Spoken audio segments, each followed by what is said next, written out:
Hello and welcome to the TES Secondary Maths Resource of the Week number 67 with me, Craig Barton.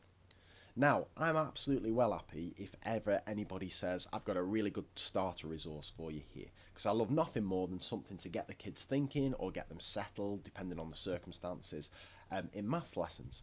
But imagine somebody came up to you and said, I've not just got one starter for you, I've got a whole year's worth for you.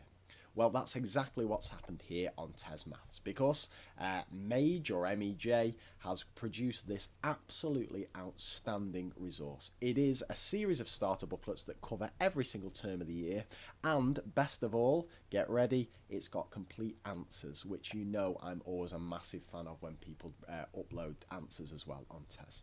So let's take a look at what these starter packs and puzzles involve.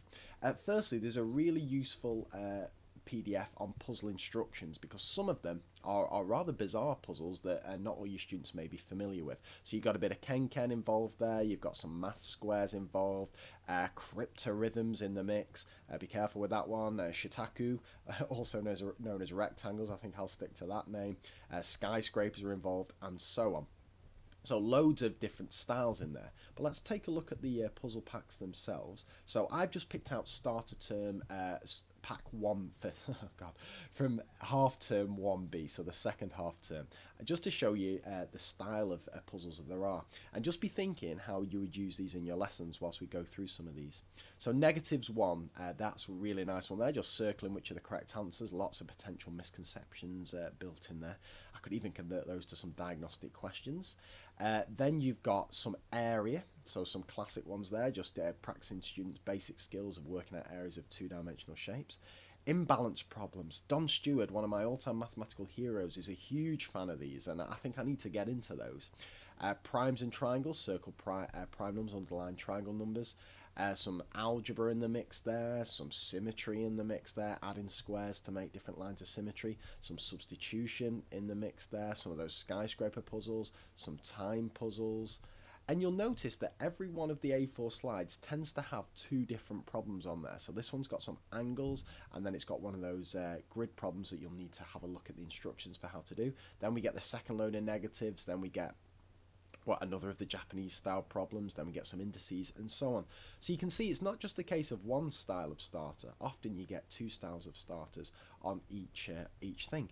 And as I mentioned, you get the answers included, so just to show you here as I scroll down, you get all the lovely hand-drawn answers there, absolutely perfect, so you or your students can check it. So how are you going to use these in the classroom? Well, there's two kind of pretty obvious ways to use them, and that's either to project them up on the board if they don't need printing out, or simply to print one out and to give it to the kids as they come in, or have it on the desk or so on. And that works absolutely great, especially because you can also project the answers up and get them to mark themselves, or do a bit of peer marking and so on. And you could either do that if it's, for example, you might want to do the angles one just before you embark on teaching something on angles in parallel lines or something, just to check that they've got the baseline knowledge there. Or you could use it for revision, or better still, just do it pick one that's absolutely nothing to do with the topic that you're teaching, just to keep that retention and those key math skills ticking over. So that's the kind of most basic and obvious way to use it, and that's absolutely ideal.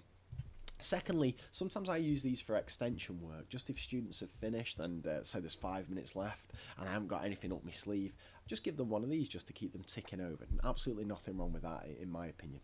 I've also used them for cover work if I've needed to quickly come up with something to set my students, or I'm worried that they'll finish the work that I've set them. I include one of these in the mix just to keep them busy.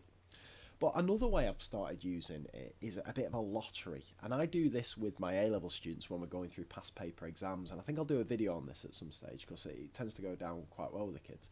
But I've started doing a bit of a starter lottery now with my year 8s, where I pick one of these packs and I say to the kids, right, you can choose a number between 2 and 15, and if it's someone's birthday or whoever's birthday's coming up, I let them do the picking, and they pick the number.